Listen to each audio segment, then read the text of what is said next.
Anakku berteriak ngeri saat menantuku, Ayu, berdiri mematung dengan tangan masih terentang setelah melemparkan gelas anggur tepat ke wajahku.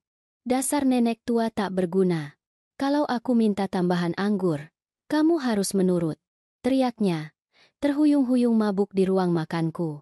Pada saat itu, sesuatu dalam diriku putus. Sebagai pensiunan hakim, aku sangat paham hukum dan aku tahu persis bagaimana menggunakannya untuk menunjukkan padanya siapa yang sebenarnya memegang kendali di rumah ini. Tapi sebelum aku melanjutkan, pastikan kamu sudah berlangganan saluran ini dan tulis di kolom komentar. Dari mana kamu menonton video ini? Kami senang mengetahui sejauh mana kisah kami menjangkau. Makan malam itu dimulai dengan tenang. Itu hanyalah makan malam Jumat malam biasa yang biasa aku siapkan sejak anakku, Dimas, dan Ayu pindah ke rumahku 6 bulan lalu. Kisahnya selalu sama. Mereka sedang menabung untuk membeli tempat tinggal sendiri. Mereka hanya butuh waktu. 6 bulan kemudian, mereka masih di sini. Aku sudah menyiapkan daging panggang premium yang memakan waktu berjam-jam di oven. Meja sudah tertata dengan piring porselen terbaikku. Gelas kristal warisan nenekku berkilauan di bawah cahaya lampu gantung. Bagiku, formalitas kecil ini penting. Setelah 30 tahun sebagai hakim kriminal, rutinitas dan keteraturan adalah yang menjagaku tetap teguh. Ayu datang sudah dalam keadaan gelisah. Dia masuk melalui pintu depan pukul 7:30 malam. Ke Samila Muju, melemparkan tasnya ke sofa, dan langsung menuju bar di sudut ruang tamu. Dia menuang anggur merah dalam jumlah banyak sambil mengeluh tentang pekerjaan. Bos bodoh itu pikir dia bisa terus menekanku. Katanya, dia menyuruhku mengulang seluruh laporan karena, menurutnya, ada detail penting yang hilang. Dia menghabiskan segelas dalam 3 tegukan besar dan mengisi lagi sebelum sempat duduk di meja. Dimas memberiku pandangan meminta maaf saat dia membantuku membawa piring ke meja. Anakku memang selalu begitu, berusaha menyenangkan semua orang, menghindari konfrontasi dengan segala cara. Selama makan malam, aku mencoba mempertahankan percakapan yang beradab, bertanya tentang pekerjaan Dimas di klinik hewan, mengomentari buku baru yang sedang aku baca, apapun untuk mengencerkan ketegangan yang dibawa Ayu. Tapi setiap kali kami bicara, Ayu memotong dengan komentar sinis atau memutar matanya, seperti remaja yang sedang bad mood dan bukan wanita berusia 32 tahun. Dan dengan setiap interupsi, dia minum lebih banyak anggur. Sampai botol ketiga, aku memutuskan sudah cukup.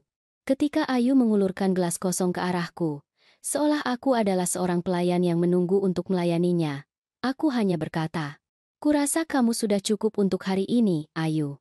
Dia membeku. Gelas masih terangkat di udara, matanya terpaku padaku, seolah dia tidak percaya apa yang didengarnya. "Apa?" Dia berkata, "Aku bilang kamu sudah cukup. Ini rumahku dan aku tidak akan mengizinkan kamu mabuk seperti ini di mejaku." Itu seperti menyulut sumbu.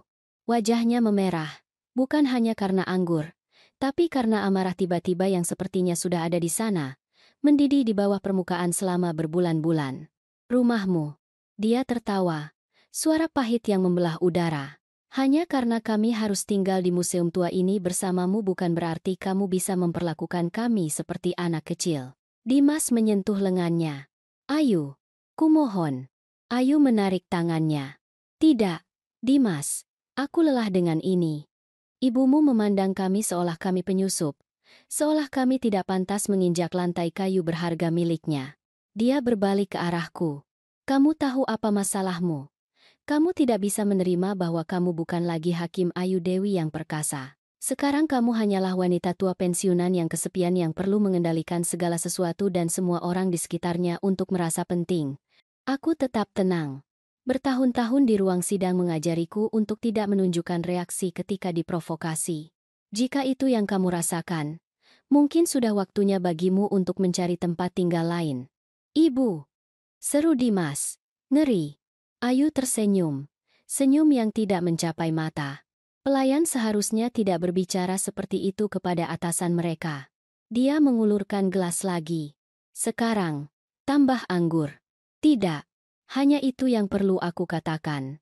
Dalam gerakan yang terlalu cepat bagiku untuk bereaksi, Ayu melemparkan gelas itu tepat ke wajahku. Gelas itu menghantam pelipis kananku dan pecah.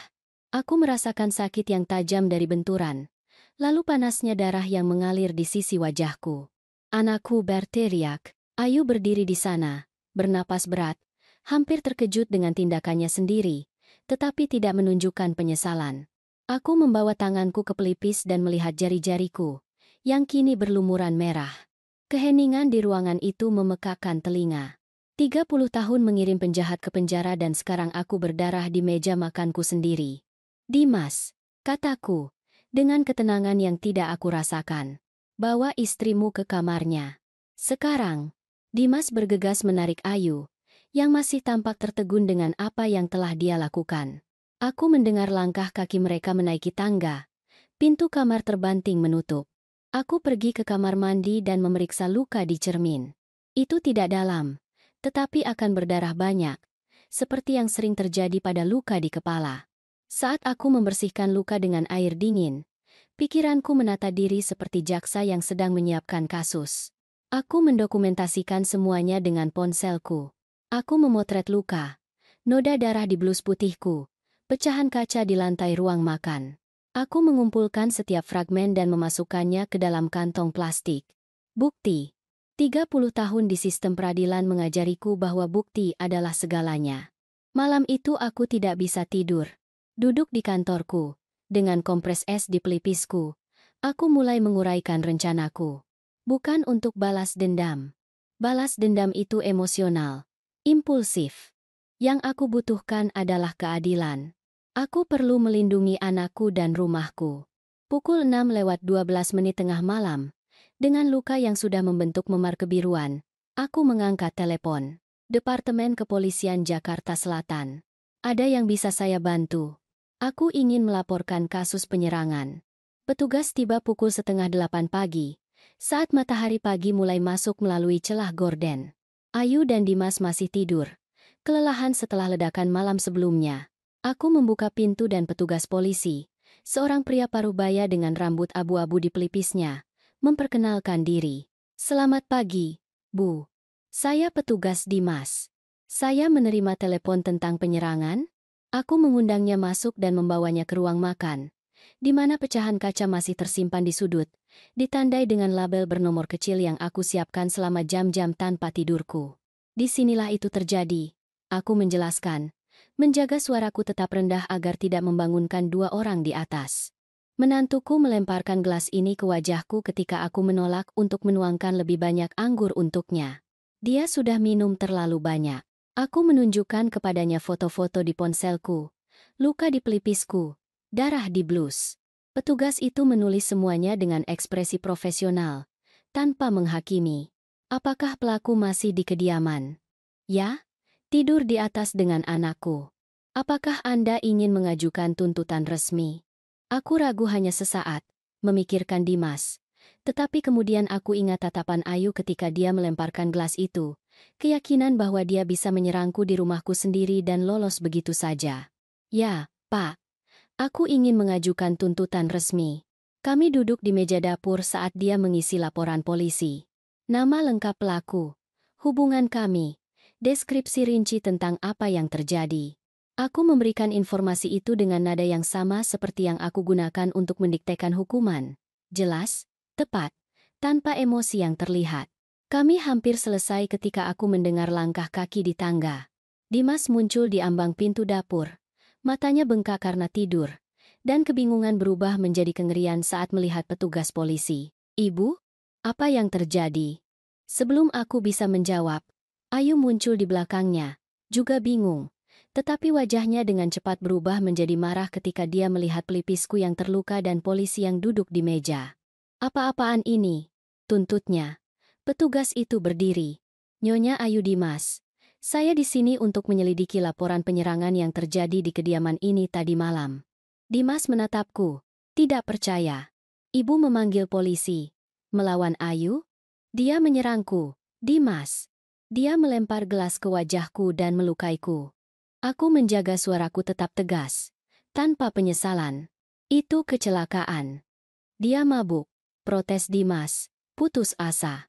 Mabuk bukanlah pembelaan yang sah untuk penyerangan fisik, Pak. Komentar petugas itu. Nadanya profesional tetapi tegas. Ayu melangkah maju. Tangannya mengepal. Ibu tidak serius. Ini konyol. Itu pertengkaran keluarga. Pertengkaran keluarga yang mengakibatkan cedera fisik. Jawabku dengan tenang. Dan di rumahku sendiri. Petugas itu berbicara kepada Ayu. Nyonya, saya perlu meminta Anda menemani saya ke kantor polisi untuk membuat pernyataan. Apa? Teriaknya. Kalian akan menangkapku karena gelas pecah? Saat ini saya hanya meminta Anda memberikan pernyataan. Tergantung pada fakta yang dikonfirmasi, Anda dapat didakwa melakukan penyerangan. Dimas menangis sekarang. Bergantian menatapku dan petugas dengan tatapan memohon. Kumohon, Bu, jangan lakukan ini.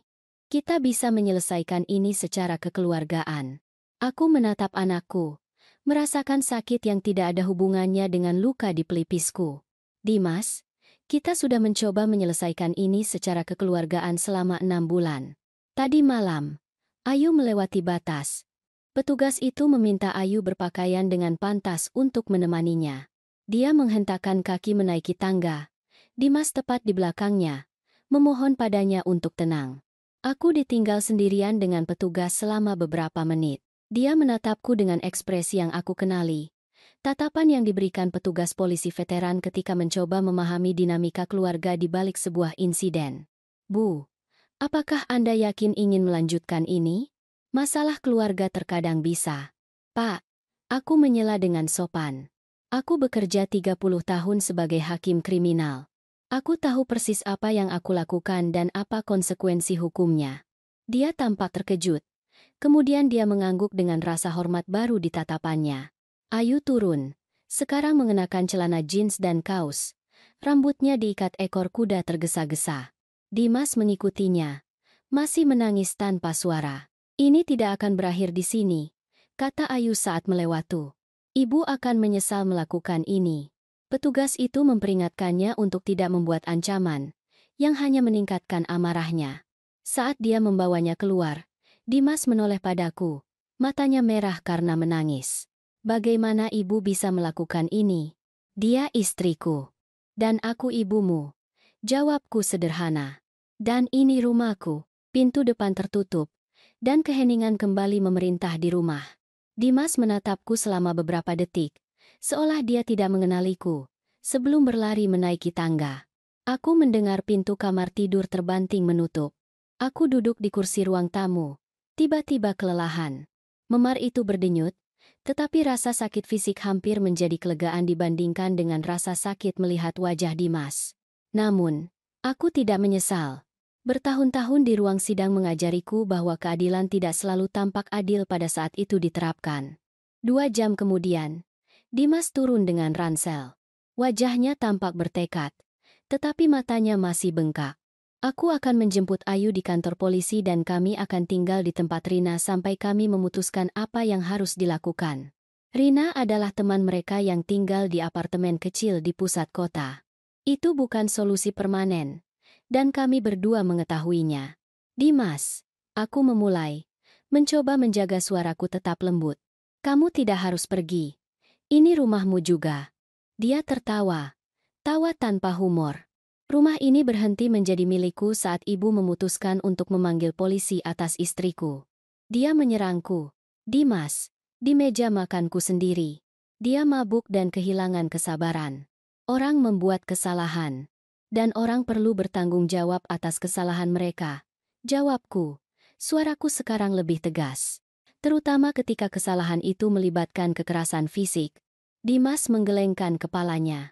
Selalu seperti ini. Hakim yang kaku. Hukum di atas segalanya.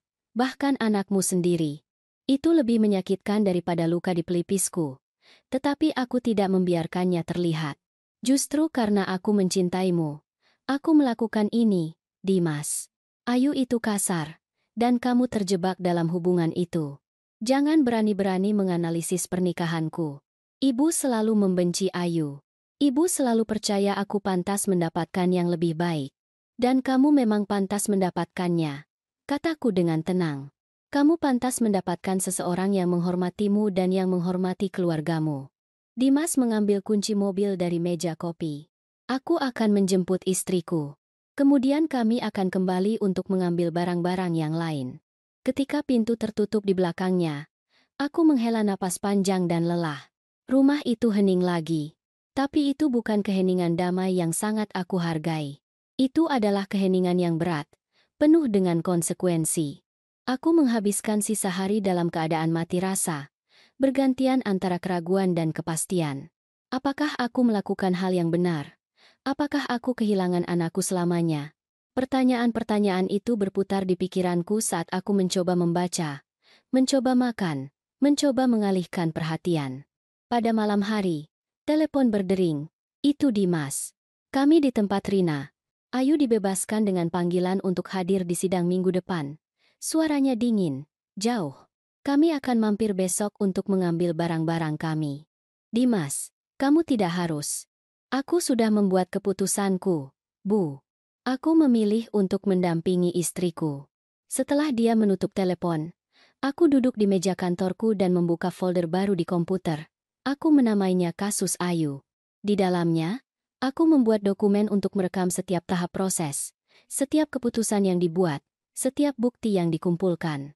Selama 3 dekade, aku membangun kasus terhadap penjahat dari segala jenis. Sekarang aku membangun kasus untuk menyelamatkan anakku dari pernikahan beracun. Bahkan jika, untuk saat ini, dia membenciku karenanya. Keesokan paginya, sambil menunggu Dimas dan Ayu datang untuk mengambil barang-barang mereka, aku menelepon teman lama. Budi dan aku bekerja sama selama bertahun-tahun. Dia sebagai detektif dan aku sebagai hakim. Dia pensiun lebih dulu dariku. Sekarang dia menjalankan agen investigasi swasta kecil. Ayu, sudah berapa lama? Suaranya yang dalam memberiku kenyamanan instan. Aku berutang kesenangan apa padamu? Aku butuh bantuanmu, Budi. Ini masalah sensitif. Aku menjelaskan situasinya. Penyerangan, laporan polisi, perpisahan dengan Dimas. Aku perlu tahu lebih banyak tentang Ayu. Aku punya firasat buruk tentang keuangannya, tentang bagaimana mereka benar-benar hidup. Budi tidak mengajukan pertanyaan yang tidak perlu. Kirim detailnya padaku. Aku akan menyelidikinya secara diam-diam. 1 jam kemudian, aku memarkir mobilku 2 blok dari rumah dan menunggu. Aku tidak ingin hadir ketika mereka datang untuk mengambil barang-barang mereka. Konfrontasi langsung hanya akan memperburuk keadaan saat ini. Dari sudut pandangku, aku melihat mobil Dimas tiba. Dia dan Ayu memasuki rumah menggunakan kunci yang masih dimiliki Dimas. Aku mengawasi rumah selama hampir 2 jam. Sesekali melihat salah satu dari mereka di jendela, membawa kotak, bergerak cepat. Ketika mereka akhirnya pergi, mobil itu terlihat penuh. Dimas melihat rumah itu untuk terakhir kalinya sebelum masuk ke kendaraan. Bahkan dari kejauhan, aku bisa melihat dia menangis. Ayu, di sisi lain, tampak kesal. Memberi isyarat saat dia mengatakan sesuatu yang tidak bisa aku dengar. Aku menunggu 20 menit lagi sebelum kembali ke rumah. Ketidakhadiran mereka hampir terasa fisik. Ruang kosong tempat benda-benda berada. Keheningan tempat percakapan terjadi. Kamar tamu yang mereka tempati sebagian kosong. Mereka meninggalkan perabotan. Tentu saja. Tetapi semua barang pribadi sudah hilang. Di lemari, aku melihat salah satu perhiasanku hilang. Bros emas milik ibuku. Dimas tahu betapa aku menghargainya. Apakah itu kelalaian atau tindakan balas dendam kecil? Aku lebih suka percaya yang pertama. Hari-hari berikutnya dipenuhi keheningan yang menyesakan. Dimas tidak meneleponku. Dia tidak membalas pesanku. Aku mencoba menghormati ruangnya. Tetapi setiap hari tanpa kabar adalah siksaan kecil. Pada hari Rabu, aku menerima laporan pertama Budi. Duduk di kantorku, aku membuka lampiran email dengan cemas. Penemuan itu lebih buruk dari yang aku bayangkan. Ayu telah dipecat dari pekerjaannya 3 bulan sebelumnya. Dia tidak hanya bermasalah dengan bos, seperti yang dia klaim saat makan malam. Dia menganggur, menyembunyikannya dari semua orang, bahkan Dimas. Tapi ini hanya puncak gunung es. Ayu memiliki 5 kartu kredit. Semuanya sudah mencapai batas maksimum, dengan total utang hampir 8 miliar rupiah. Lebih buruk lagi, 2 dari kartu-kartu itu atas nama Dimas, kemungkinan dibuka dengan surat kuasa atau menggunakan datanya tanpa sepengetahuannya. Laporan itu juga menunjukkan sesuatu yang benar-benar membuatku khawatir. 3 penarikan signifikan dari rekening pensiun Dimas dalam 2 bulan terakhir, berjumlah 4 miliar rupiah. Untuk melakukan penarikan itu, Ayu perlu memiliki akses ke kata sandi Dimas atau telah memalsukan tanda tangannya. Atalahi, keluhan kecil di toko karena cek kosong, pemberitahuan penggusuran dari apartemen sebelumnya yang tidak pernah mereka sebutkan dan, yang paling mengkhawatirkan, percakapan yang ditangkap di media sosial di mana Ayu berbicara dengan teman-teman tentang segera mewarisi rumah, ketika nenek tua itu mati. Nenek tua. Aku merasakan gelombang mual. Ini bukan hanya kasus temperamen yang meledak-ledak atau menantu yang tidak sopan. Itu adalah skema sistematis. Ayu menenggelamkan anakku secara finansial sambil merencanakan masa depan yang dibangun di atas kematianku. Aku mencetak seluruh laporan dan memasukkannya ke dalam folder yang aman. Aku butuh lebih. Aku perlu memahami sejauh mana situasinya sebelum menghadapi Dimas dengan penemuan ini. Aku menelepon Budi lagi. Aku ingin kamu terus menyelidiki, terutama penarikan dari rekening pensiun. Jika kamu mendapatkan bukti nyata bahwa Ayu bertindak tanpa izin Dimas, kita bisa membicarakan kejahatan finansial. Aku sedang mengerjakannya, jawab Budi. Dan Ayu, berhati-hatilah. Jika wanita ini putus asa secara finansial dan percaya dia bisa mewarisi sesuatu darimu, dia tidak perlu menyelesaikan kalimat itu. 30 tahun dalam sistem kriminal mengajariku bahwa uang adalah salah satu motivator paling kuat untuk tindakan putus asa. Malam itu aku mengganti kunci di rumah. Tindakan pencegahan yang diperlukan. Minggu berikutnya membawa sidang pendahuluan tentang penyerangan. Aku menghadiri gedung pengadilan tempat aku bekerja selama beberapa dekade. Kali ini sebagai korban. Aneh rasanya duduk di sisi lain, melihat mantan rekan kerja menyambutku dengan ekspresi khawatir. Mendengar bisikan di koridor. Ayu tiba dengan pengacaranya. Seorang pria muda dengan jas yang tidak pas yang tampak seperti baru lulus dari sekolah hukum. Dimas tidak bersamanya. Yang mengejutkanku. Aku berharap anakku ada di sana untuk mendukung istrinya. Hakimnya adalah Rina. Seorang wanita kompeten yang aku kenal secara dangkal selama tahun-tahun terakhirku sebelum pensiun. Dia mengenaliku segera. Mengangguk diam-diam ke arahku. Prosedurnya singkat dan langsung. Jaksa mengajukan tuduhan penyerangan ringan. Pengacara Ayu berargumen bahwa itu adalah insiden yang terisolasi, disebabkan oleh stres dan konsumsi alkohol, tanpa niat untuk menyebabkan bahaya. Yang mulia, katanya, klien saya tidak memiliki catatan kriminal dan sangat menyesal atas apa yang terjadi. Kami meminta agar tindakan alternatif selain penjara dipertimbangkan, seperti layanan masyarakat. Ketika tiba giliranku untuk berbicara, aku berdiri dengan postur yang aku pertahankan selama beberapa dekade di ruangan yang sama itu. Yang mulia, aku tidak mencari balas dendam atau hukuman berat. Aku mencari keadilan dan, yang utama, perlindungan. Penyerangan itu terjadi di rumahku sendiri, di mejaku sendiri, oleh seseorang yang aku lindungi karena kebaikan. Aku dengan hormat meminta agar, selain tindakan hukuman apapun yang dianggap sesuai oleh pengadilan, perintah penahanan dikeluarkan yang mencegah terdakwa mendekati kediamanku. Aku melihat wajah Ayu menjadi pucat. Perintah penahanan berarti dia tidak bisa kembali ke rumahku. Rumah tempat dia dan Dimas tinggal, rumah yang tampaknya dia harapkan untuk diwarisi. Hakim mempertimbangkan selama beberapa saat sebelum mengumumkan keputusannya. Mengingat sifat insiden dan hubungan antara para pihak, aku memutuskan bahwa terdakwa harus menyelesaikan 6 bulan layanan masyarakat dan partisipasi wajib dalam program manajemen amarah. Selain itu, aku mengeluarkan perintah penahanan sementara yang melarang terdakwa mendekati dalam jarak 100 meter dari kediaman dan orang korban selama periode 90 hari. Setelah itu situasinya akan dievaluasi ulang. Pengacara Ayu mencoba memprotes, berargumen bahwa perintah penahanan berlebihan mengingat konteks keluarga, tetapi hakim itu tegas. Kekerasan dalam rumah tangga tidak kalah serius karena terjadi di antara anggota keluarga, Pak. Sebaliknya, saat aku meninggalkan ruang sidang, aku melihat Dimas duduk di bangku belakang. Mata kami bertemu sebentar sebelum dia mengalihkan pandangannya, dengan cepat bangkit untuk menemui Ayu di koridor.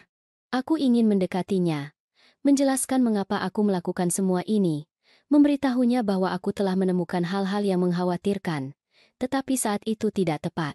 Dimas belum siap untuk mendengarkan. Aku kembali ke rumah dan menambahkan transkrip sidang dan salinan perintah penahanan ke folder kasus Ayuku.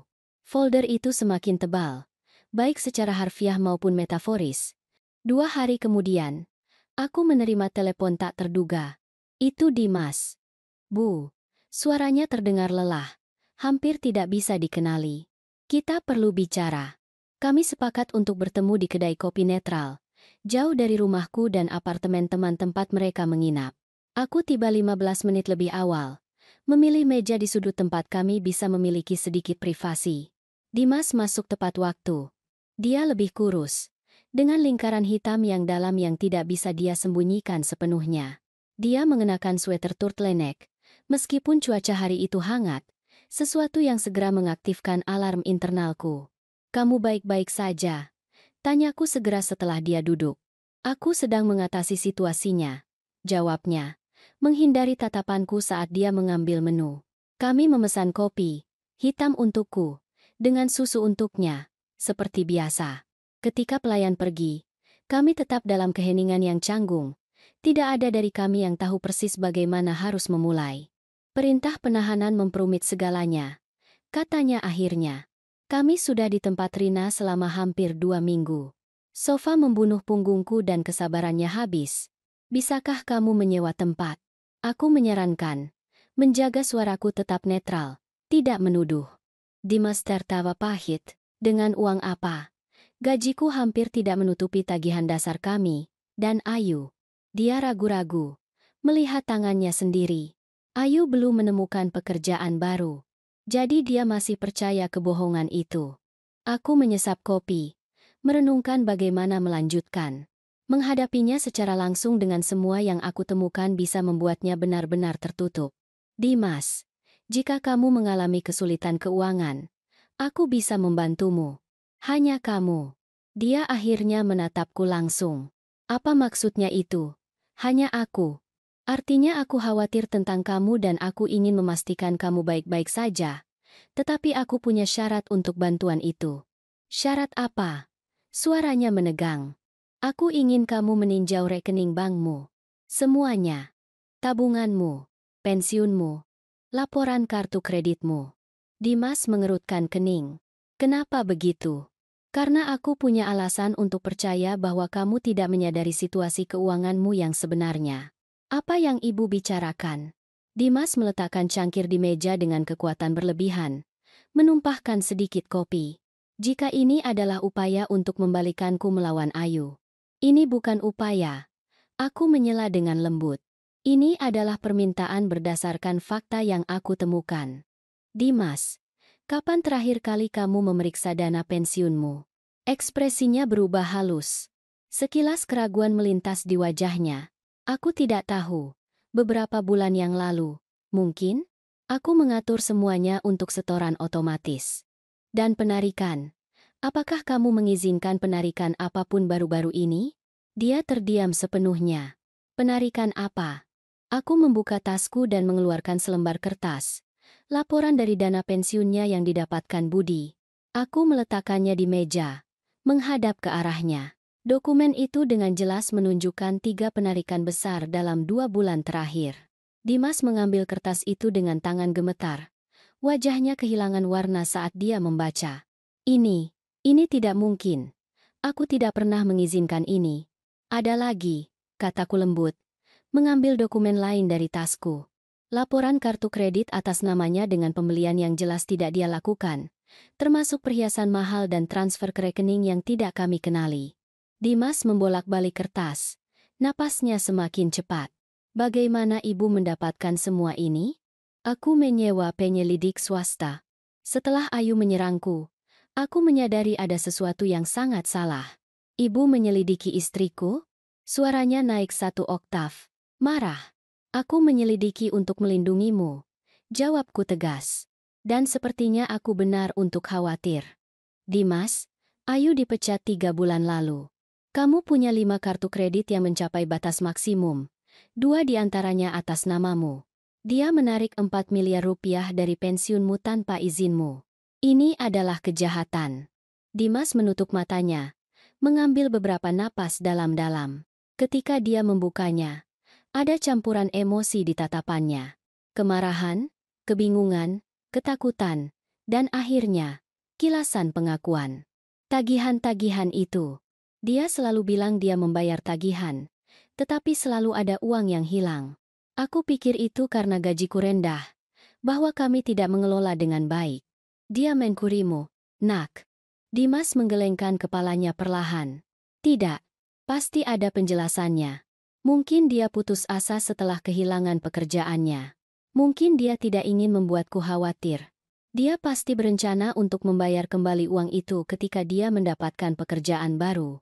Dimas, kataku dengan semua kelembutan yang bisa aku kerahkan. Ada hal lain yang perlu kamu lihat. Aku menyerahkan dokumen terakhir kepadanya. Tangkapan layar percakapan Ayu dengan teman-teman. Di mana dia berbicara tentang segera mewarisi rumah ketika nenek tua itu mati, dan bertahan dengan nenek tua itu selama beberapa bulan lagi sampai kita menyelesaikan situasi keuangan kita. Dimas membaca pesan-pesan itu sekali, 2 kali, 3 kali, seolah dia tidak bisa memahami kata-kata di depannya. Kemudian aku melihat sesuatu di wajahnya hancur. Air mata mengalir di pipinya, diikuti oleh yang lain, dan yang lain. Dia selalu bilang ibu tidak menerima kami karena ibu terlalu tradisional. Itu sebabnya ibu memperlakukan kami dengan dingin. Dimas, aku tidak pernah peduli siapa yang kamu pilih untuk dicintai. Aku peduli tentang bagaimana orang itu memperlakukanmu.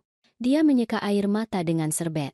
Ketika kami pindah ke rumah ibu, dia bilang itu akan sementara, hanya sampai kami menabung untuk tempat kami sendiri, tetapi selalu ada sesuatu yang muncul. Tagihan tak terduga, keadaan darurat. Dia bilang kami menabung, tetapi aku tidak pernah melihat uang itu bertambah. Aku memegang tangannya di seberang meja. Dan sweater itu terlalu panas untuk memakai turtleneck. Dimas memucat dan secara naluriah menarik kerah lebih tinggi. Bukan apa-apa. Apakah dia juga melakukan kekerasan padamu? Matanya dipenuhi air mata lagi. Perlahan dia menarik kerah ke bawah, memperlihatkan bekas jari di lehernya, memar kekuningan yang tampaknya memudar. Itu setelah sidang, bisiknya. Dia marah karena perintah penahanan. Dia bilang aku seharusnya bersaksi mendukungnya, bahwa aku memilih ibu daripada dia. Dimas melihat ke bawah. Aku sangat takut, Bu. Kemarahan yang aku rasakan saat itu berbeda dari kemarahan dingin yang aku alami ketika Ayu melemparkan gelas ke arahku.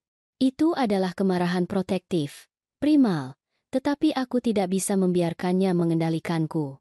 Dimas membutuhkan kejelasan, bukan lebih banyak kekacauan emosional. Aku ingin kamu pulang bersamaku hari ini, kataku tegas. Sekarang juga, Ayu tidak bisa mendekati rumah karena perintah penahanan. Kamu akan aman di sana. Adapun barang-barangmu, kita akan mengirim seseorang untuk mengambilnya nanti. Yang penting adalah mengeluarkanmu dari situasi itu segera. Dia akan gila ketika dia tahu aku pergi. Itu sebabnya kamu perlu pergi, Dimas. Ini adalah pola klasik kekerasan. Dimas tetap diam untuk waktu yang lama, melihat dokumen-dokumen yang berserakan di depan kami. Bukti tak terbantahkan tentang pengkhianatan finansial dan emosional Ayu. Akhirnya, dia mengangguk sedikit. Baiklah, mari kita pulang. Dalam perjalanan kembali, Dimas tetap diam, melihat keluar jendela. Hanya ketika aku memarkir di garasi, dia berbicara lagi. Bagaimana aku membiarkan ini terjadi? Bagaimana aku tidak menyadari? Kekerasan jarang dimulai dengan jelas. Jawabku, mematikan mesin. Itu dimulai dengan kebohongan kecil, kontrol kecil yang secara bertahap meningkat. Pada saat kamu menyadarinya, kamu sudah terjebak dalam jaring. Kami berjalan ke dalam rumah yang juga selalu menjadi miliknya, rumah tempat dia dibesarkan. Dimas berhenti di tengah ruang tamu, melihat sekeliling seolah melihat tempat itu untuk pertama kalinya.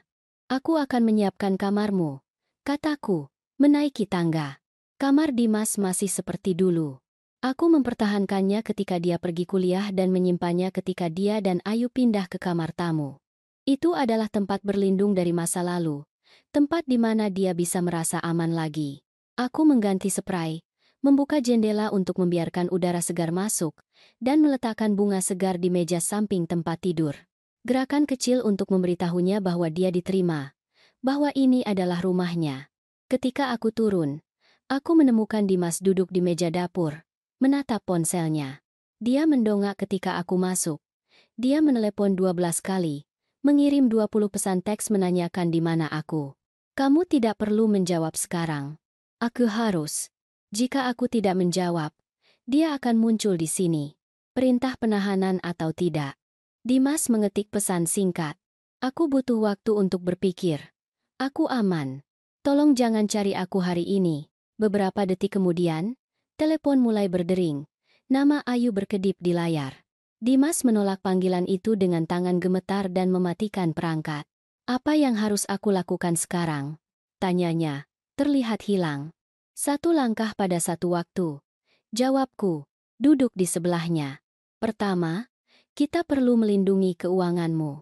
Besok, kita ubah kata sandi bankmu dan beritahu bank tentang transaksi yang tidak sah. Kemudian, kita temui pengacara untuk membahas pilihan hukummu. Pilihan hukum. Ulangnya, seolah mencicipi kata-kata itu. Maksud ibu, cerai.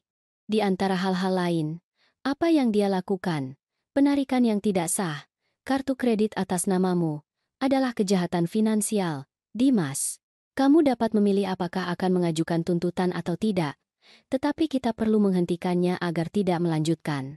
Dimas mengangguk perlahan. Aku tidak pernah berpikir aku akan berada dalam situasi ini. Aku selalu berpikir aku akan mengenali kekerasan jika itu terjadi padaku. Tidak ada yang berpikir itu akan terjadi pada mereka. Itulah mengapa kekerasan terus berlanjut. Itu disamarkan, itu dibenarkan. Itu membuat korban meragukan diri mereka sendiri. Malam itu, aku menyiapkan makan malam sementara Dimas mandi panjang. Kami makan makanan sederhana, sebagian besar waktu hening. Tetapi itu adalah keheningan yang berbeda dari yang ada di antara kami pada minggu-minggu sebelumnya.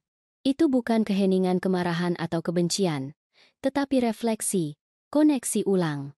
Sebelum tidur, Dimas memelukku. Pelukan pertama dalam beberapa minggu. Terima kasih karena tidak menyerah padaku, bisiknya. Aku tidak akan pernah menyerah. Jawabku, memeluknya sedikit lebih erat. Malam itu, berbaring di tempat tidurku, aku mendengar Dimas menangis di kamar sebelah. Suara itu menghancurkan hatiku, tetapi juga memberiku kelegaan yang aneh. Dia di rumah, dia aman, dan tangisan itu adalah bagian dari penyembuhan. Keesokan harinya, seperti yang kami rencanakan, kami pergi ke bank. Dimas membatalkan semua kartu, mengubah kata sandi, memblokir akses. Kami memulai proses sengketa penarikan yang tidak sah dari pensiunnya. Manajer, melihat dokumen dan mendengar penjelasan, sangat menyarankan agar Dimas mengajukan tuntutan resmi untuk penipuan. Kami akan memikirkannya. Hanya itu yang bisa dia tanggapi saat itu. Pada sore hari, kami bertemu dengan seorang pengacara yang berspesialisasi dalam hukum keluarga dan kasus kekerasan dalam rumah tangga. Rina adalah seorang wanita paruh baya, dengan mata yang baik dan kehadiran yang tegas, persis orang yang kami butuhkan. Berdasarkan apa yang Anda ceritakan kepada saya dan dokumen yang Anda bawa, kami memiliki kasus yang kuat untuk perceraian dengan alasan perilaku pernikahan yang tidak pantas. Jelas Rina. Kekerasan finansial didokumentasikan dengan baik, dan dengan bukti kekerasan fisik, kami dapat meminta perintah perlindungan permanen, bukan hanya yang sementara yang sudah ada. Dimas menarik napas dalam-dalam. Bagaimana jika aku tidak ingin dia masuk penjara? Aku mengerti keraguanmu, jawab Rina lembut. Banyak korban kekerasan dalam rumah tangga memiliki perasaan yang bertentangan tentang menuntut pelaku mereka secara pidana. Kami dapat fokus pada perceraian dan melindungi asetmu terlebih dahulu. Tuntutan pidana bisa menjadi keputusan terpisah yang kamu buat ketika kamu siap meninggalkan kantor. Dimas tampak lelah sekaligus lega. Rasanya seperti aku bangun dari mimpi buruk. Komentarnya saat kami berkendara pulang. Ini adalah proses. Jawabku. Itu tidak akan diselesaikan dalam semalam. Aku tahu. Tapi sekarang setidaknya aku berjalan ke arah yang benar. Malam itu terganggu oleh suara di pintu depan sekitar pukul 10. Pukulan marah. Bel pintu berdering berulang kali. Dimas dan aku saling memandang di sofa tempat kami menonton film. Itu dia, bisik Dimas. Ketakutan terlihat jelas dalam suaranya. Dia tidak bisa masuk. Aku meyakinkannya, meraih telepon. Dan dia melanggar perintah penahanan. Aku akan memanggil polisi. Pukulan itu berlanjut. Semakin keras saat aku melaporkan situasi itu kepada operator 911. Menantuku melanggar perintah penahanan. Mencoba memaksa masuk ke rumahku. Kami membutuhkan mobil patroli segera. Dimas. Suara Ayu menembus pintu. Aku tahu kamu di sana. Buka pintu ini sekarang juga. Dimas meringkuk di sofa. Gemetar. Aku mendatanginya dan memegang tangannya. Tidak apa-apa. Dia tidak bisa masuk. Polisi sedang dalam perjalanan. Ayu terus berteriak, mengancam, memohon secara bergantian. Suara itu menarik perhatian tetangga. Aku melihat lampu menyala di rumah-rumah terdekat. Wajah muncul di jendela. Ketika mobil patroli tiba, 7 menit kemudian, Ayu masih di teras, sekarang menendang pintu. Polisi menemukannya dalam pelanggaran nyata terhadap perintah penahanan. Kami melihat melalui jendela saat mereka menangkapnya. Dia terus melihat ke rumah. Meneriakkan nama Dimas bahkan saat mereka memasukkannya ke dalam mobil patroli. Apa yang akan terjadi padanya sekarang? Tanya Dimas. Suaranya hampir tidak terdengar. Dia akan ditangkap karena pelanggaran perintah penahanan. Jawabku. Ini memiliki konsekuensi serius.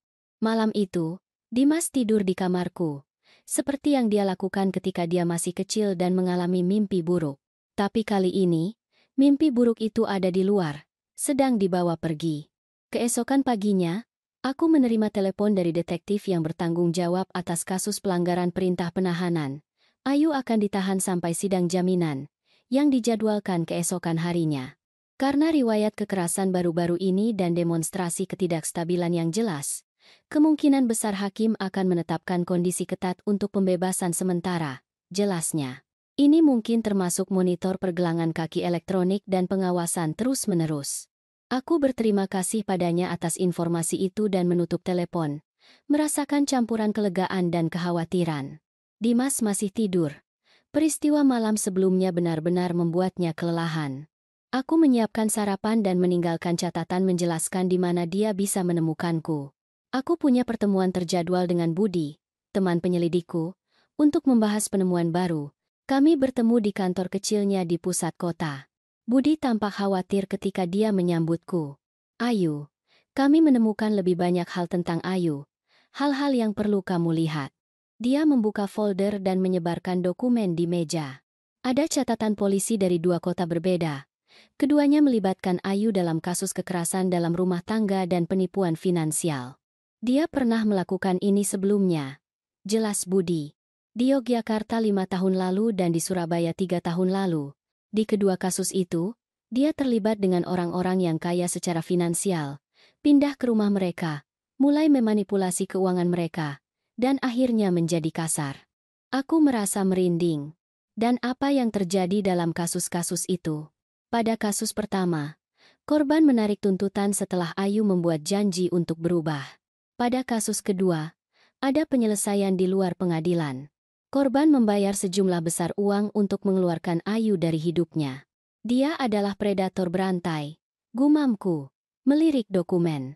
Dan Dimas hanyalah korban terbarunya. Tepat sekali. Dan ada hal lain. Budi ragu-ragu.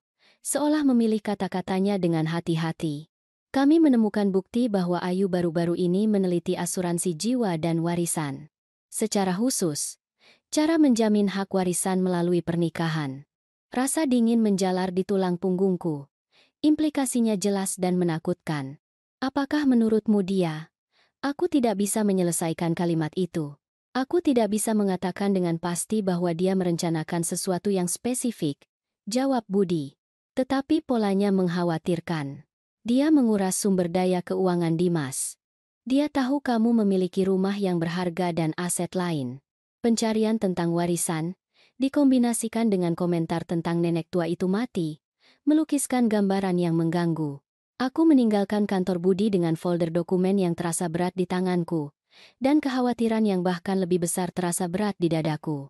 Apa yang dimulai sebagai kasus penyerangan di meja makanku telah berubah menjadi sesuatu yang jauh lebih jahat. Ketika aku sampai di rumah, Dimas ada di dapur, menyiapkan makan siang. Ada energi baru dalam dirinya, masih rapuh, tetapi bertekad. "Dari mana ibu?" tanyanya, menyalakan air untuk mendidih. "Bertemu dengan teman penyelidik," jawabku, meletakkan folder di meja. "Dimas, kita perlu bicara." Dia melihat folder itu, lalu menatapku, dan mematikan kompor. "Kabar buruk lagi? Informasi penting. Silakan duduk."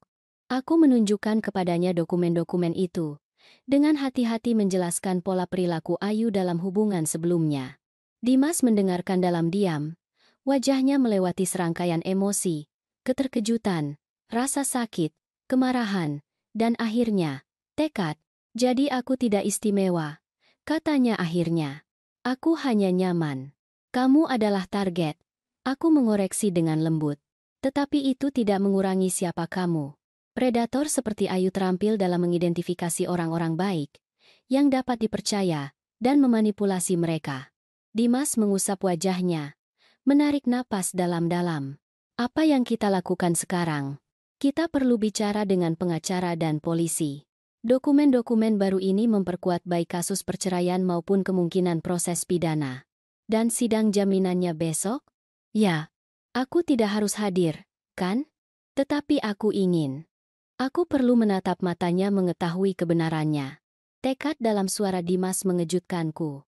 Hanya dalam beberapa hari, dia telah berubah dari korban yang bingung menjadi penyintas yang bertekad. Sore itu, Dimas dan aku menyusun rencana rinci. Pertama, dia mengajukan petisi untuk perceraian yang dipermasalahkan dengan alasan kekerasan finansial dan fisik, disertai dengan semua dokumen yang telah kami kumpulkan.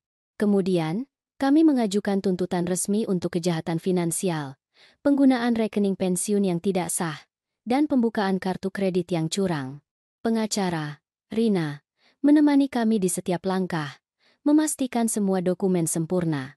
Kami ingin menciptakan kasus yang begitu kuat sehingga tidak ada ruang untuk melarikan diri, jelasnya. Kombinasi proses perdata dan pidana akan menciptakan tekanan besar. Keesokan paginya, kami bersiap untuk sidang jaminan. Dimas memilih pakaian yang bersahaja, celana panjang hitam dan kemeja putih, jenis pakaian yang akan dia kenakan untuk wawancara kerja penting. Aku memilih salah satu setelan yang biasa aku kenakan ketika aku masih menjadi hakim, pengingat halus kepada pengadilan tentang siapa aku. Gedung pengadilan relatif kosong ketika kami tiba, ditemani oleh Rina. Kami diarahkan ke ruang sidang, di mana kami mengambil tempat duduk yang terpisah di belakang. Dimas memegang tanganku erat-erat, jari-jarinya dingin meskipun cuaca hari itu hangat. Ketika Ayu dibawa masuk, mengenakan seragam penjara oranye dan borgol, Dimas menarik napas tajam. Itu adalah pertama kalinya dia melihatnya sejak malam pelanggaran. Ayu mengamati ruangan dan matanya terpaku pada kami. Untuk sesaat, ekspresinya melunak ketika dia melihat Dimas, tetapi kemudian dia melihat tangan kami yang saling menggenggam dan wajahnya berubah menjadi marah. Dia mengatakan sesuatu kepada pengacaranya, yang melihat ke arah kami dan menggelengkan kepalanya. Hakim masuk dan sidang dimulai. Jaksa mengajukan kasus itu, pelanggaran nyata terhadap perintah penahanan. Riwayat kekerasan baru-baru ini. Risiko intimidasi saksi. Selanjutnya, Yang Mulia, tambahnya, kami memiliki informasi bahwa terdakwa memiliki riwayat perilaku serupa di yurisdiksi lain, pernah terlibat dalam kasus kekerasan dalam rumah tangga dan penipuan sebelumnya di Yogyakarta dan Surabaya. Ini adalah informasi baru bagi Ayu. Dia berbalik tajam ke arah pengacaranya, terlihat terkejut. Dia tidak menyangka masa lalunya akan mengejarnya begitu cepat. Pembela umum mencoba berargumen bahwa Ayu memiliki ikatan dengan komunitas, tidak menimbulkan risiko nyata, dan dapat menunggu persidangan di luar tahanan. Hakim mendengarkan argumen dengan ekspresi tanpa emosi sebelum mengumumkan keputusannya. Mempertimbangkan keseriusan pelanggaran, riwayat terdakwa, dan risiko yang jelas bagi para korban, aku memutuskan bahwa terdakwa harus tetap dalam tahanan sampai persidangan, dengan kemungkinan peninjauan dalam 30 hari setelah presentasi rencana pengawasan yang memadai. Ayu mengeluarkan suara protes, dengan cepat dibungkam oleh pengacaranya. Saat petugas mendekat untuk membawanya kembali ke tahanan, dia berbalik dan menatap langsung ke arah Dimas. Kumohon. Suaranya terdengar putus asa. Dimas, jangan biarkan ini terjadi. Aku mencintaimu. Kita bisa memperbaiki ini. Dimas tidak mengalihkan pandangan. Dia berdiri tegak, menatap langsung ke mata wanita yang telah mengkhianati dan menyiksanya selama berbulan-bulan. Dia tidak mengatakan apa-apa, hanya memperhatikan saat Ayu dibawa keluar dari ruang sidang. Di koridor, setelah sidang berakhir, Dimas akhirnya melepaskan tanganku dan menarik napas dalam-dalam. Aku pikir itu akan lebih sulit, dia mengaku. Melihatnya seperti itu, mendengarnya memohon. Tetapi aku hanya bisa memikirkan semua yang kami temukan. Orang-orang lain, kebohongan, pencarian warisan. Kamu sangat kuat, kataku. Merasakan kebanggaan yang luar biasa untuk anakku. Aku tidak merasa kuat, jawabnya jujur. Aku merasa bodoh karena jatuh untuk ini, karena tidak melihat tanda-tandanya. Kamu tidak bodoh. Kamu dimanipulasi oleh seseorang yang mengubah manipulasi menjadi bentuk seni. Dalam perjalanan kembali ke rumah, kami berhenti di toko perangkat keras dan membeli cat. Dimas telah memutuskan untuk mengecat ulang kamarnya. Tindakan simbolis dari awal yang baru. Dia memilih biru lembut, hampir biru langit. Warna langit setelah badai berlalu, seperti yang dia gambarkan. Hari-hari berikutnya membawa rutinitas yang hampir terapeutik. Pada siang hari kami berurusan dengan masalah hukum, pertemuan dengan pengacara, kunjungan ke bank untuk menyelesaikan masalah keuangan, mengisi formulir untuk tuntutan pidana. Pada malam hari, kami mengecat kamar Dimas, memindahkan perabotan, memperbarui ruang yang telah menjadi miliknya di masa kecil dan remaja, dan yang sekarang akan menjadi tempat berlindungnya untuk penyembuhan. 2 minggu kemudian, kami menerima kabar bahwa bank telah menerima sengketa penarikan pensiun.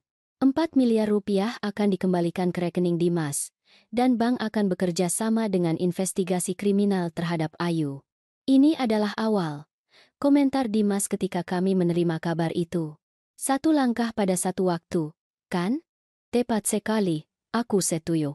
Sore itu, saat kami mengoleskan lapisan cat terakhir di langit-langit kamar, Dimas mengatakan sesuatu yang telah dia tahan. Tahukah ibu apa hal yang paling sulit diterima? Itu bukan uang, itu bukan kebohongan, bahkan bukan kekerasan. Itu adalah menyadari bahwa 2 tahun terakhir hidupku didasarkan pada lelucon. Bahwa orang yang aku cintai tidak pernah benar-benar ada. Aku turun dari tangga dan duduk di tepi tempat tidur, dilindungi oleh terpal plastik. Berkabung untuk apa yang kamu pikir kamu miliki seringkali jauh lebih sulit daripada berkabung untuk apa yang sebenarnya hilang darimu. Dimas mengangguk, turun dari tangga dan duduk di sampingku. Bagaimana aku bergerak maju setelah ini? Bagaimana aku bisa mempercayai siapapun lagi? Perlahan, jawabku. Dengan hati-hati, dengan dukungan orang-orang yang benar-benar mencintaimu, dan mengingat bahwa apa yang terjadi tidak mendefinisikan siapa kamu atau apa yang kamu pantas dapatkan dalam hidup. Dia menyandarkan kepalanya di bahuku, menodai kaus lamaku dengan cat biru. Aku sama sekali tidak keberatan. Terima kasih karena tidak menyerah padaku, gumamnya. Bahkan ketika aku marah pada ibu, bahkan ketika aku memilih sisi yang salah. Itulah yang dilakukan ibu, jawabku sederhana. Kami menunggu saat ketika anak-anak kami siap mendengarkan. Lalu kami ada di sana untuk membantu mereka membangun kembali. Sebulan berlalu. Hidup mengambil normalitas baru. Dimas telah kembali bekerja di klinik hewan. Sekarang penuh waktu. Aku telah kembali ke rutinitas pensiunku. Membaca di pagi hari, berkebun di sore hari, makan malam sesekali dengan teman-teman. Kasus pidana terhadap Ayu berlangsung lambat, seperti yang khas dalam sistem peradilan. Dia tetap dalam tahanan. Setelah ditolak permintaan kedua untuk pembebasan sementara ketika bukti baru aktivitas sebelumnya terungkap. Dimas telah memulai terapi 2 kali seminggu, bekerja untuk memahami apa yang membuatnya rentan terhadap kekerasan dan bagaimana membangun hubungan yang lebih sehat di masa depan. Beberapa malam aku mendengarnya menangis di kamarnya, tetapi episode-episode itu menjadi kurang sering, kurang intens. Suatu sore Sabtu, saat kami menyiapkan makan siang bersama, kegiatan yang telah menjadi ritual yang menghibur, telepon berdering. Itu pengacara, Rina. Aku punya kabar. katanya. Pengacara Ayu menghubungiku mengusulkan kesepakatan pembelaan. Dimas meletakkan telepon di speaker sehingga aku juga bisa mendengar. Kesepakatan seperti apa? Dia mengaku bersalah atas kejahatan finansial dan pelanggaran perintah penahanan. Sebagai imbalan untuk pengurangan hukuman, 2 tahun penjara diikuti oleh 3 tahun masa percobaan yang diawasi. Dia juga setuju untuk perceraian tanpa banding, melepaskan klaim apapun atas asetmu atau warisan masa depan ibumu. Dimas menatapku. Matanya mencari bimbingan. Bagaimana menurut ibu?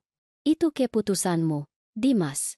Tetapi 2 tahun penjara ditambah 3 tahun masa percobaan adalah hukuman yang signifikan. Dan yang paling penting, dia akan secara hukum mengakui apa yang dia lakukan. Jika kita tidak menerima, tanya Dimas kepada Rina. Apa yang terjadi? Kita pergi ke persidangan. Dengan bukti yang kita miliki, aku yakin kita bisa mendapatkan hukuman yang lebih berat. Mungkin 4 atau 5 tahun penjara. Tetapi persidangan tidak terduga dan kamu harus bersaksi. Menghidupkan kembali semuanya secara publik. Dimas menarik napas dalam-dalam. Bisakah aku memikirkannya? Tentu saja, jawab Rina. Mereka memberi kita batas waktu 3 hari untuk mempertimbangkan proposal itu. Setelah kami menutup telepon, Dimas diam-diam kembali memotong sayuran untuk salad. Aku menghormati keheningannya, memberinya ruang untuk memproses. Aku tidak tahu apakah aku ingin melihatnya di penjara selama 5 tahun, katanya akhirnya. Bukan karena balas dendam, tetapi aku juga tidak tahu apakah 2 tahun cukup untuk merasa aman ketika dia keluar. Masa percobaan yang diawasi bukanlah permainan, komentarku. Dia harus melapor secara teratur, dia tidak bisa mendekatimu, dia harus berpartisipasi dalam program rehabilitasi. Pelanggaran apapun akan mengirimnya langsung kembali ke penjara. Dimas mengangguk, menyerap informasi itu. Dan perceraian akan lebih cepat jika dia tidak mengajukan banding. Jauh lebih cepat. Dan kurang melelahkan secara emosional untukmu. Dia terus memotong tomat dalam diam selama beberapa menit lagi. Aku akan memikirkannya. Aku ingin membuat keputusan yang tepat untuk alasan yang tepat. 2 hari kemudian, Dimas memintaku menemaninya ke kantor Rina. Dia telah membuat keputusannya. Aku ingin menerima kesepakatan pembelaan. Dia mengumumkan segera setelah kami duduk. Bukan karena itu lebih mudah, tetapi karena itu cukup. 2 tahun penjara, 3 tahun masa percobaan, perceraian bersih, dan pengakuan hukum atas kesalahannya. Itu adalah keadilan tanpa menjadi balas dendam. Rina tersenyum. Aku pikir itu adalah keputusan yang bijaksana.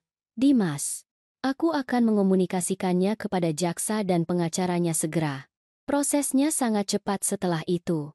Seminggu kemudian, kami muncul di pengadilan untuk sidang di mana Ayu akan secara resmi menerima kesepakatan pembelaan. Itu adalah pertama kalinya Dimas melihatnya sejak sidang jaminan sebulan yang lalu. Ayu tampaknya telah menua bertahun-tahun hanya dalam beberapa minggu. Seragam penjara tergantung longgar di tubuhnya yang lebih kurus.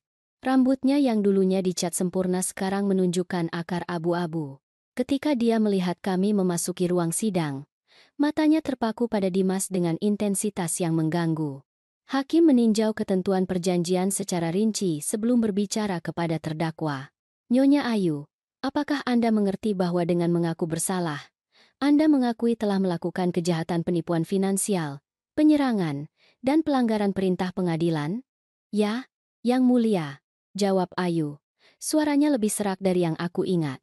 Dan apakah Anda melakukannya secara sukarela, menyadari konsekuensinya? Ya, baiklah.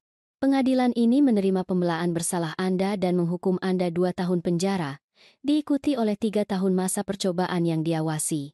Ketentuan spesifik dari masa percobaan termasuk larangan mutlak kontak dengan para korban, partisipasi wajib dalam program manajemen amarah dan perawatan ketergantungan alkohol, selain restitusi finansial, sebagaimana diatur dalam perjanjian perdata. Hakim memukul palu, menyelesaikan hukuman. Saat petugas mendekat untuk membawanya pergi, Ayu berbalik ke arah kami untuk terakhir kalinya. Dimas, teriaknya, mengabaikan peringatan penjaga. Aku minta maaf, untuk semuanya. Dimas tidak menanggapi. Dia hanya menahan tatapannya selama beberapa detik sebelum mengalihkan pandangannya. Itu adalah penutup yang dia butuhkan. Bukan pengampunan, bukan rekonsiliasi, hanya pengakuan diam bahwa bab itu berakhir. Di koridor, setelah sidang berakhir, Dimas akhirnya melepaskan tanganku dan menarik napas dalam-dalam. Aku pikir itu akan lebih sulit. Dia mengaku. Melihatnya seperti itu. Mendengarnya memohon. Tetapi aku hanya bisa memikirkan semua yang kami temukan. Orang-orang lain. Kebohongan. Pencarian warisan. Kamu sangat kuat, kataku. Merasakan kebanggaan yang luar biasa untuk anakku. Aku tidak merasa kuat, jawabnya jujur. Aku merasa bodoh karena jatuh untuk ini, karena tidak melihat tanda-tandanya. Kamu tidak bodoh. Kamu dimanipulasi oleh seseorang yang mengubah manipulasi menjadi bentuk seni. Dalam perjalanan kembali ke rumah, kami berhenti di toko perangkat keras dan membeli cat. Dimas telah memutuskan untuk mengecat ulang kamarnya. Tindakan simbolis dari awal yang baru. Dia memilih biru lembut, hampir biru langit, warna langit setelah badai berlalu, seperti yang dia gambarkan. Hari-hari berikutnya membawa rutinitas yang hampir terapeutik. Pada siang hari kami berurusan dengan masalah hukum, pertemuan dengan pengacara, kunjungan ke bank untuk menyelesaikan masalah keuangan, mengisi formulir untuk tuntutan pidana. Pada malam hari, kami mengecat kamar Dimas, memindahkan perabotan, memperbarui ruang yang telah menjadi miliknya di masa kecil dan remaja, dan yang sekarang akan menjadi tempat berlindungnya untuk penyembuhan. 3 bulan setelah pertemuan pertama kami, Dimas menerima undangan untuk berbicara di konferensi negara bagian tentang kekerasan dalam rumah tangga. Dia gugup, mempertanyakan apakah dia siap untuk berbagi ceritanya di panggung publik seperti itu. Bagaimana jika aku tidak cukup fasih? Tanyanya saat kami berlatih presentasinya di ruang tamu. Bagaimana jika aku membeku di tengah dan terlihat seperti amatir?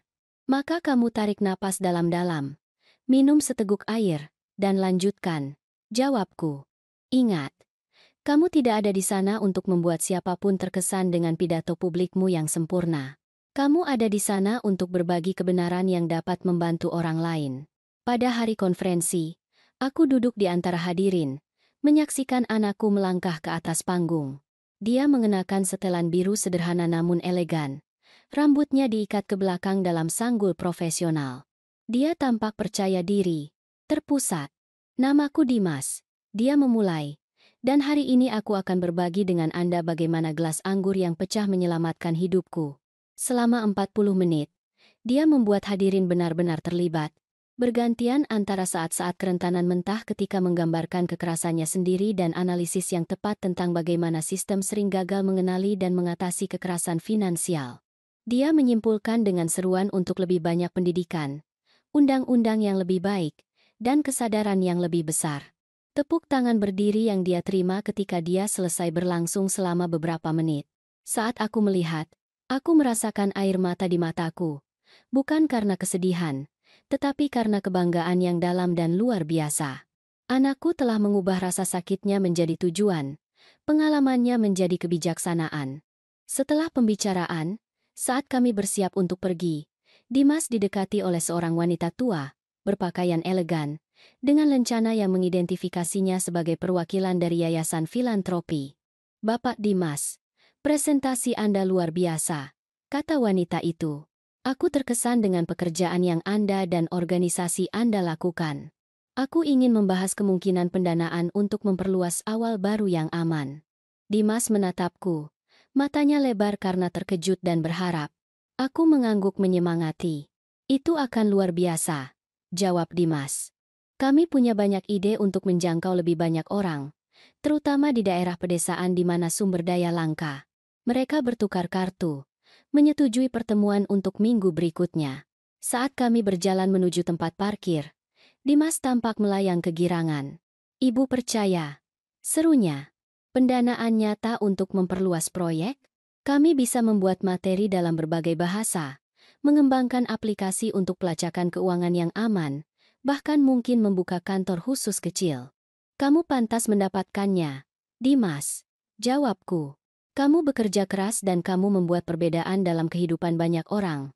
Dia berhenti tiba-tiba di tengah tempat parkir dan memelukku. Pelukan yang kuat, penuh rasa syukur.